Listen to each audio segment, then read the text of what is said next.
Assalamualaikum warahmatullahi wabarakatuh. Perkenalkan, saya Insinyur Jumanto Eskom MCS, dosen pada program studi Sarjana Teknik Informatika, Fakultas Matematika dan Ilmu Pengetahuan Alam, Universitas Negeri Semarang. Pada kesempatan kali ini, saya ingin menyampaikan terkait mata kuliah yang saya ampu setiap tahun, yaitu mata kuliah Arsitektur dan Organisasi Komputer. Mata kuliah ini ditujukan untuk mahasiswa Teknik Informatika semester 2 dengan kode mata kuliah 25P00978 berbobot 3 SKS.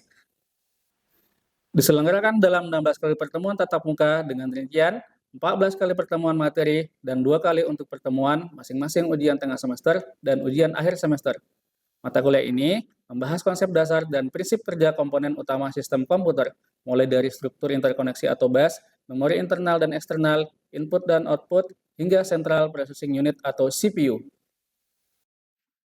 Tidak hanya itu, mata kuliah ini juga akan mempelajari aritmatika komputer dan sistem set instruksi, serta bagaimana seluruh komponen tersebut saling berinteraksi untuk mendukung kinerja dan efisiensi sistem komputer secara keseluruhan. Adapun capaian pembelajaran lulusan atau CPL Prodi pada mata kuliah ini meliputi CPL 3 yang telah tertuang dalam RPS dan telah divalidasi oleh koordinator Prodi dan gugus penjamin mutu Prodi. CPL 3 memiliki pengetahuan yang memadai terkait cara kerja sistem komputer dan mampu menerapkan menggunakan berbagai algoritma, metode untuk memecahkan masalah pada suatu organisasi. Capaian pembelajaran mata kuliah yang diharapkan antara lain CPMK 1, mampu memahami cara kerja sistem komputer, CPMK 2, mampu menerapkan menggunakan berbagai metode algoritma dalam memecahkan masalah pada suatu organisasi. Kemudian sub CPMK 1, mampu mengaplikasikan konsep, substansi, pengetahuan, dan keilmuan bidang studi matematika, khususnya teori himpunan dan aljabar dengan teliti. Sub CPMK 2, mampu menguasai substansi pengetahuan dan keilmuan bidang studi matematika, khususnya logika dengan tepat. Sub CPMK 3, mampu menguasai substansi pengetahuan dan keilmuan bidang studi matematika, khususnya teori bilangan dengan tepat. Tiga komponen utama dalam proses pembelajaran mata kuliah ini adalah delivery, interaction, dan assessment. Untuk delivery, saya memberikan materi serta RPS yang dapat diunduh langsung oleh mahasiswa pada Learning Management System LMS yang dikembangkan oleh UNES, yaitu ELENA, serta presentasi interaktif secara langsung di kelas untuk mendukung pemahaman mahasiswa. Selain itu, saya juga memberikan video penjelasan melalui LMS untuk melengkapi pembelajaran di kelas. Mahasiswa juga diberikan kesempatan untuk menanggapi topik diskusi yang disajikan serta mengunduh materi pembelajaran dari LMS tersebut. Interaction pada mata kuliah ini tidak hanya membangun interaksi antara dosen dengan mahasiswa, tetapi juga interaksi antar sesama mahasiswa. Interaksi antara dosen dengan mahasiswa dilakukan melalui proses tanya-jawab, forum diskusi, maupun pembimbingan proyek akhir. Sementara interaksi antara mahasiswa diterapkan dalam bentuk diskusi, tugas ataupun presentasi kelompok, dan pembuatan proyek akhir secara berkelompok yang melibatkan komunikasi dua arah, bisa antara dosen dan mahasiswa berupa diskusi, tanya-jawab, kolaborasi, dan refleksi bersama. Asesmen ataupun sistem penilaian yang saya lakukan dalam mata kuliah ini mencakup asesmen formatif untuk penilaian proses yang dilakukan melalui kuis, tugas proyek individu dan kelompok, serta penilaian sikap dan keterampilan sesuai RPS. Selanjutnya, asesmen sumatif untuk penilaian akhir berupa UTS dan UAS. Adapun detail asesmen yang saya lakukan sebagai berikut. Aktivitas partisipatif dengan bobot 20%, penilaian proyek dengan bobot 30%, komponen penugasan dengan bobot 10%, kuis dengan bobot 5%, selanjutnya UTS dengan bobot 15%, dan UAS dengan bobot 20%. Model pembelajaran yang digunakan dalam mata kuliah ini adalah project-based learning dengan metode presentasi aktif, demonstrasi, praktik, kolaborasi kelompok, dan respon kreatif. Dengan pendekatan ini diharapkan dapat membangun critical thinking, problem solving skill, memperkuat kolaborasi yang berpusat pada mahasiswa, sehingga membuat pengalaman belajar lebih bermakna. Referensi yang saya gunakan dalam mata kuliah ini adalah berupa buku referensi dengan judul Computer Organization and Architecture, edisi ke-8 karya William Stolin, terbitan tahun 2010. Kemudian, Computer Organization and Design, The Hardware Software Interface, edisi ke-4 karya David Peterson, serta artikel jurnal bereputasi yang memiliki nilai kebaharuan agar mahasiswa dapat mengikuti perkembangan ilmu pengetahuan dan teknologi masa kini. Baik, Berikut adalah video proses pembelajaran pada mata kuliah Arsitektur dan Organisasi Komputer dengan materi pada pertemuan 5 yakni Aritmatika Komputer. Mari kita simak.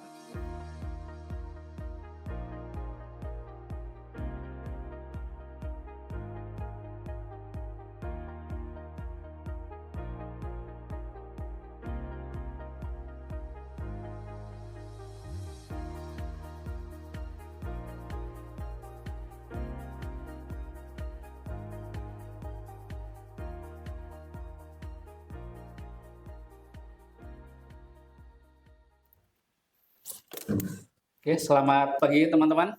Oke, Pak. Assalamualaikum warahmatullahi wabarakatuh. Waalaikumsalam warahmatullahi wabarakatuh. Oke, baik, ketemu lagi ya di pertemuan kelima mata kuliah Arsitektur dan Organisasi Komputer. Sebelum mulai, kita awali dulu dengan doa ya. Yang mau berdoa silakan pimpin dulu, Mas Dito ya, silakan. Mari teman-teman, sebelum memulai pembelajaran pada hari ini, marilah kita berdoa. Berdoa menurut agama dan keyakinan masing-masing, berdoa dipersilahkan.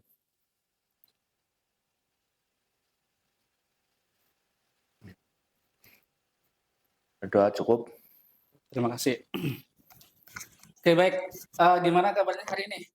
Baik, Pak. Baik ya. Sudah sarapan belum ini? Belum. Semuanya sudah kecuali yang belum ya.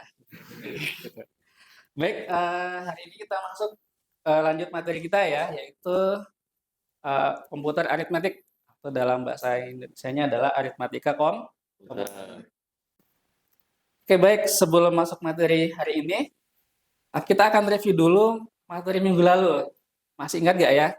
Minggu lalu kita belajar apa saja? Saya Pak izin jawab. Oke, silakan Davina. Baik, untuk kemarin kita membahas mengenai sistem bilangan yang memiliki dari 4 jenis. Yang pertama ada biner. Biner itu memiliki basisnya adalah 2 dengan simbolnya 0 dan 1. Lalu yang kedua adalah oktal, memiliki basisnya 8 yang memiliki simbol 0 sampai 7. Lalu ada desimal yang memiliki basisnya adalah 10 dengan simbolnya adalah 0 sampai 9. Lalu ada heksadesimal dengan basisnya adalah 16 dengan simbolnya adalah 0 sampai 9 dan A sampai dengan F. Oke, lengkap sekali ya. Terima kasih Mbak Davina. Oke. Ada lagi yang mau menyampaikan materi minggu lalu? Apa saja ya? Ada yang menambahkan lagi? Kira-kira bilangan itu bisa dikonversikan nggak dari desimal ke biner? Bisa ya. Bilangan lain seperti itu juga bisa? Oke, bisa. Terima kasih teman-teman. Baik, kita lanjut materi kita hari ini tentang komputer aritmatik atau aritmatika komputer. Apa itu aritmatika, teman-teman? Operasi bilangan ya. Oke, aritmatika itu operasi bilangan. Paling tidak minimal ada 4 ya. Apa aja aritmatika itu? Operasi apa? Penjumlahan, pengurangan, perkalian, perkalian. Oke. Kalau komputer berarti mesinnya ya, yang melaksanakan eksekusi operasi tadi. Oke. Kita lanjut. Nah, ini adalah Oke, di sini teman-teman lihat ya. Kita punya odometer motor kita nih atau mobil kita. Kalau sudah mentok nih 9999 naik 1 kilo lagi kira-kira kemana teman-teman? Hasilnya 0 atau nambah 1 digit di sininya? 0. Yakin ya? Oke. Oke, benar ya teman-teman. Jadi dia kembali ke 0. Nah, ini ya. Jadi ini teman-teman ketika apakah berarti mobil kita menjadi baru? Tidak ya. Padahal dia masih mobil tua bagus atau mobil tua bangka ya. Baik, jadi ini namanya kalau di informatika kita sebut sebagai overflow ya. Apa itu overflow? Kita akan bahas pada pertemuan ini gitu, teman-teman. Jadi ini teman-teman ya, agenda kita hari ini tentang representasi biner dan terus komplement, kemudian negasi ya, negasikan suatu bilangan. Setelah itu operasinya, operasi aritmatika ada penjumlahan, pengurangan, kemudian overflow ya. Pak, untuk perkalian pembagian bagaimana Pak? Kita bahas minggu depan aja ya. Oke. Sudah siap belum nih? Siap, oke. Oke, masih ingat komputer itu secara sederhana cuma ada 3 komponen. Apa aja teman-teman? CPU. Oke, CPU. Apa itu CPU? Central Processing Unit. Oke. Setelah itu ada memori. Setelah itu ada Input output. input output. Ada yang masih ingat nama lain input output apa? Peripheral. Oke, bisa ya. Jadi antara 3 komponen ini saling terhubung ya. Yang dihubungkan namanya sistem bus gitu. Ada data dan informasi saling terkirim ya antara CPU dengan memori atau sebaliknya. Memori dengan input output atau juga sebaliknya. CPU dengan input output juga atau sebaliknya. Bisa dipahami ya? Oke. Oke, jadi kira-kira nih operasi aritmatika itu dilaksanakan, dieksekusi di mana, teman-teman? Di CPU. Oke. Benar ya? Oke, ini. Karena di CPU itu salah satu partnya adalah ada ALU. Apa itu ALU? Arithmetic Logic Unit. Oke, pintar ya. Oke. Apa itu ALU? Itu bagian dari komputer yang melaksanakan atau mengeksekusi operasi aritmatika dan logika. Ya. Oke, ini kita lanjut aja. Seperti ini gambarannya ALU ya. Jadi setiap teman-teman mau ngoding nih, pemrograman ya, apapun bahasanya, bahasa C, C++, Python, semua dieksekusi di ALU tadi ya. Jika ada operasi aritmatika dan logika. Oh ya, logika itu masih ingat ya operasinya apa aja? Ada AND, benar ya. Oke. Setelah itu OR.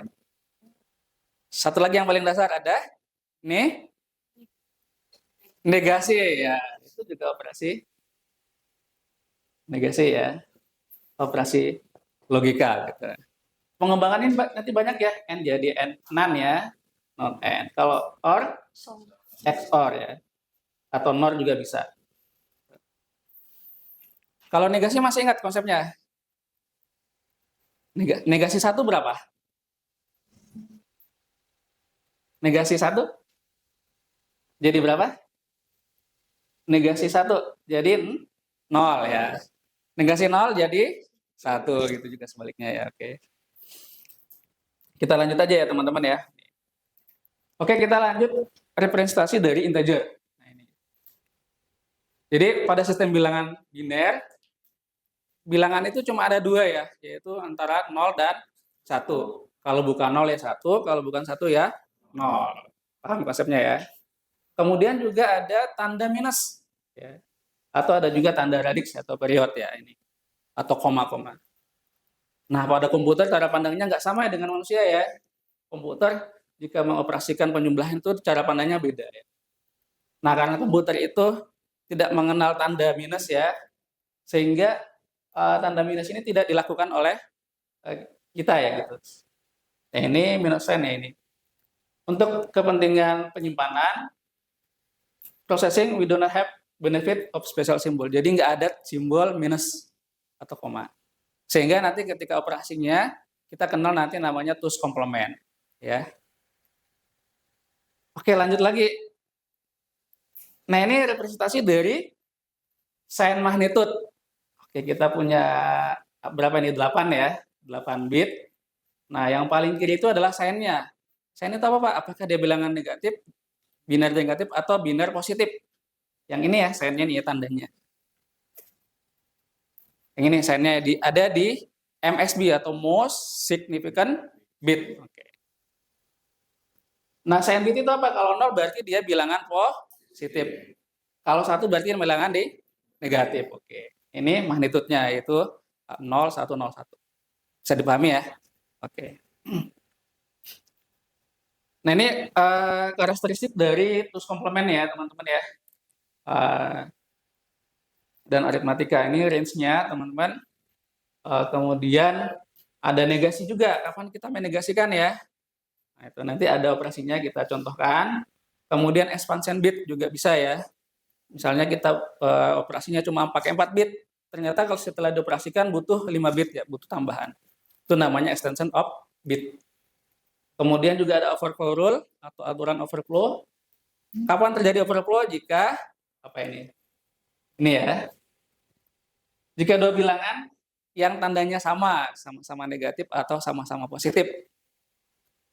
Ya, dijumlahkan atau dikurangkan ya. Atau dijumlahkan. Overflow terjadi jika dan hanya jika tandanya berkebalikan. Misalnya sama-sama negatif ya, -1 tambah -2.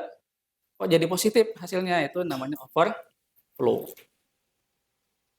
Kemudian ini aturan pengurangan. Untuk mengurangkan B dari A, ambil terus komplement dari B, setelah itu jumlahkan. Jadi komputer itu nggak mengenal operasi pengurangan ya. Dia jumlah terus ya. Makanya komputer itu adalah compute atau pencacah. Sebenarnya sama aja ya teman-teman. Gitu. Diambil negasinya, kemudian dijumlahkan. Oke, ini agak membingungkan kalau kita perhatikan dulu teman-teman ya. Ada sign magnitude representation, ada kolom terus komplement ya. Oke, masih ingat ini ya. Positif 8. Kita ingin mengambil terus komplement negatifnya ya. Positif 8. Kita butuh berapa bit? 4 cukup nggak? Cukup, oke. Berarti 1, 0, 0, 0. Benar ya? Kita ingin negatif 8-nya berapa? Pak, kalau di tabel ada Pak, negatif 8. Yaitu paling bawah ya. 1, 0, 0, 0. Kalau tabelnya saya tutup, kira-kira bisa nggak? Negatif 7. Oke. Biar nggak hafal tabel, kita tahu konsepnya dulu ya. Nah, untuk mencari negatif 8, kita ambil komplemennya dulu nih. Komplemen 0 adalah 1. Yang ini 1, ini 0. Setelah itu kita jumlahkan 1 pada LSB-nya. Apa itu LSB? Least significant bit. Jadi bit yang paling tidak berguna ya, atau bitnya paling kecil gitu. Jumlahkan 1. Setelah itu kita jumlahkan. 1 tambah 1, 0 ya. Bukan 2 teman-teman ya. Mengapa bukan 2? Karena pada biner itu tidak mengenal bilangan 2 ya. Cuma ada berapa? 0 atau 1. Oke, pinter ya. 1 tambah 1, 0. Sisa 1 tambah 1, 0. Sisa 1 tambah 1, sisa. Oke, sama ya, sama tabel ya. Dipahami? Oke. Nah, ini memudahkan kita kalau kita menggunakan value box ya. Nah, boxnya misalnya kita pakai 8 bit ya. 1, 2, 3, 4, 5, 6, 7, 8 ya.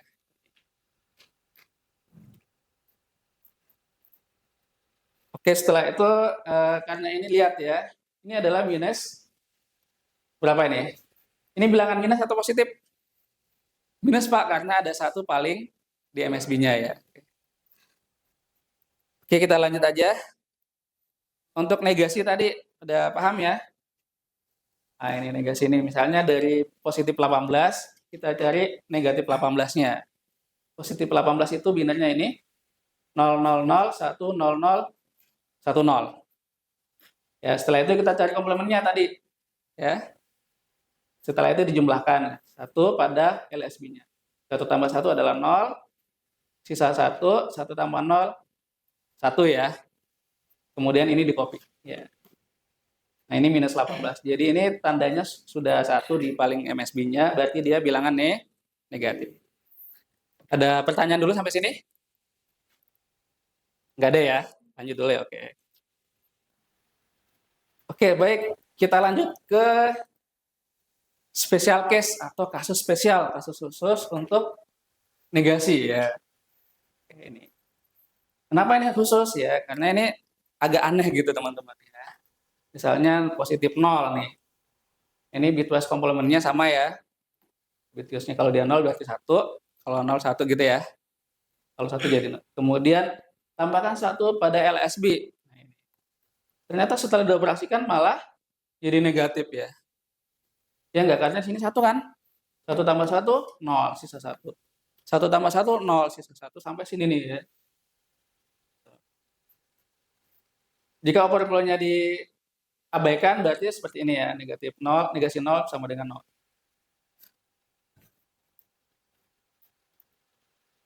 Oke, ini spesial kasus kedua, juga sama ya, negasi 0 minus negatif 128, kita negasikan lagi, sama dengan negasi atau negatif 128. Gitu ya. Oke, kita coba mulai dari penjumlahan dulu ya. Menggunakan representasi tools komplement. Nah, ini. Misalnya kita coba yang contoh teman-teman ya.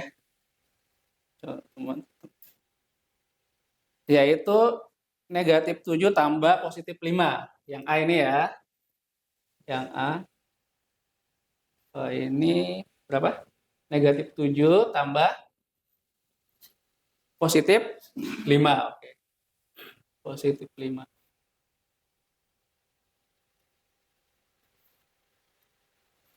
Oke, negatif 7 masih ingat gak? Terus komplemennya berapa? Negatif berarti dimulai dari 1 ya kan? Karena dia bilangan negatif. Hafal nggak? Nggak hafal Pak. Kalau nggak hafal berarti kita cari gampangnya. Cari positifnya dulu ya. Positif 7 itu berapa?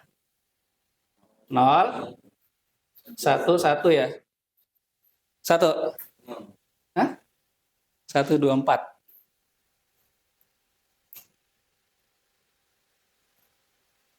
Benar nggak? Oke, 0, 1, 1 ya. Kemudian kita cari negatifnya kan? Cari negatifnya. Berarti kita cari bitwise komplementnya ini. Bitwise komplementnya 1 adalah 0, 0, 1. Setelah itu tambahkan 0 tambah 1, 1 ya. Nah, ini di copy aja nih. Berarti ini negatif 7 itu adalah 1, 0, 0, 1. Ini di copy ke atas ya. Kemudian positif 5. Gampang ya. Berapa ini? 0, 0, 1, 0, 1. Oke, 5 ya. Kemudian apa nih? Penjumlahan ya? Oke, kita jumlahkan aja nih. Kira-kira operasi ini nanti hasilnya negatif atau positif? Negatif ya. Minus 7 tambah positif 5 adalah 2. Oke, kita lihat sini operasinya di aritmatika. 1 tambah 1, 0. Sisa 1 kan? 1 tambah 0, tambah 0, 1. Udah ya? 0 tambah 1, ini 1. Nah, ini menandakan dia negatif nih. Bisa dipahami? Bisa, oke. Yang B juga sama ya, itu. Kemudian C juga sama, misalnya positif 3 tambah positif 4. Gampang ya, itu. Positif 3 itu ya tinggal nyari aja nih. 0, 0, 1, 1. Positif 4 itu 0, 1, 0, 0. Jumlahkan ya. Sampai sini ada pertanyaan dulu? Jelas? Paham? Paham.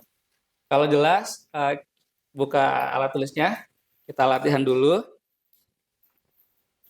Oke, kita latihan ini ya. Ada 5 soal. Nanti yang bisa silakan maju ya. Waktunya berapa menit? 7 menit cukup? Cukup, oke. Silakan mengerjakan dulu ya.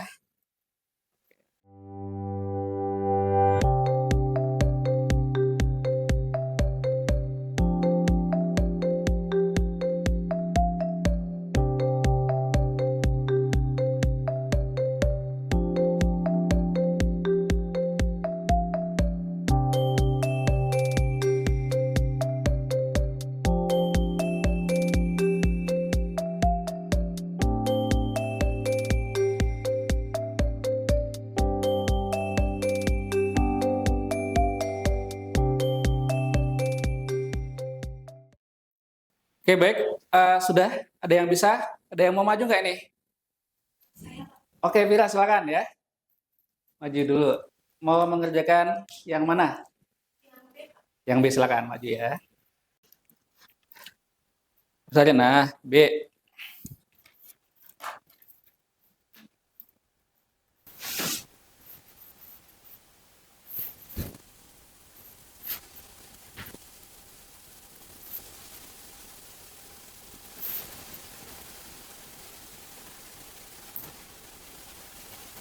Baik, sudah selesai Pira?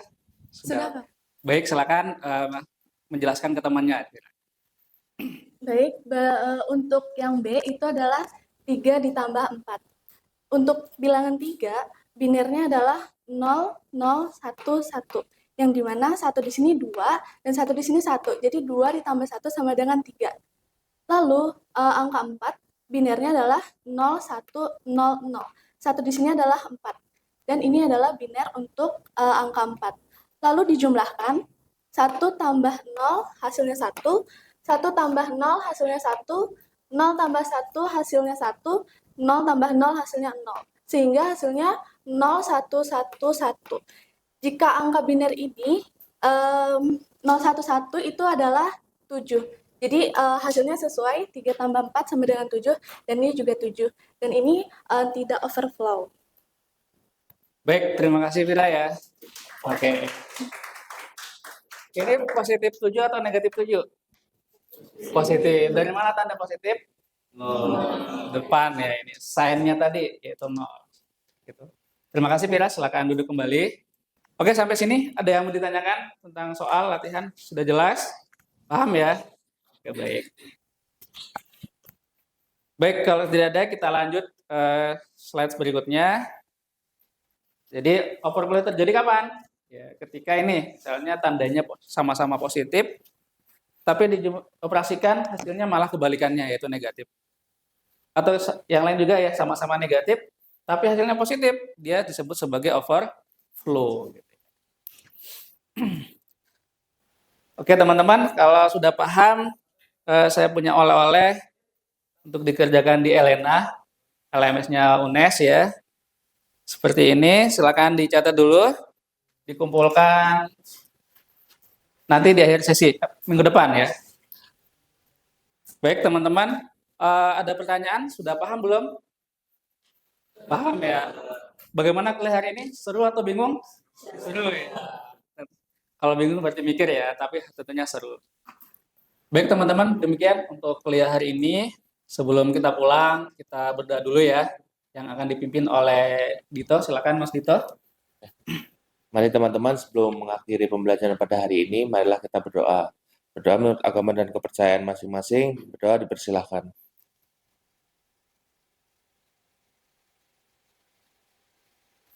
Berdoa cukup. Terima kasih teman-teman. Kita ketemu lagi minggu depan ya. Dengan materinya apa? Kalian dan kebahagiaan. Cukup sekian. Assalamualaikum warahmatullahi wabarakatuh. Waalaikumsalam. Selamat siang semuanya. Ya. Sekian video rekaman proses pembelajaran untuk mata kuliah Arsitektur dan Organisasi Komputer pada program studi Teknik Informatika Universitas Negeri Semarang. Video ini digunakan sebagai salah satu syarat penyusunan dokumen pernyataan diri dosen dalam unjuk kerja Tridharma Perguruan Tinggi atau PDD UKTPT. Semoga dengan adanya video ini bisa menjadi pertimbangan yang baik dalam proses penilaian sertifikasi dosen gelombang 1 tahun 2026. Akhir kata, saya mengucapkan terima kasih. Wassalamualaikum warahmatullahi wabarakatuh.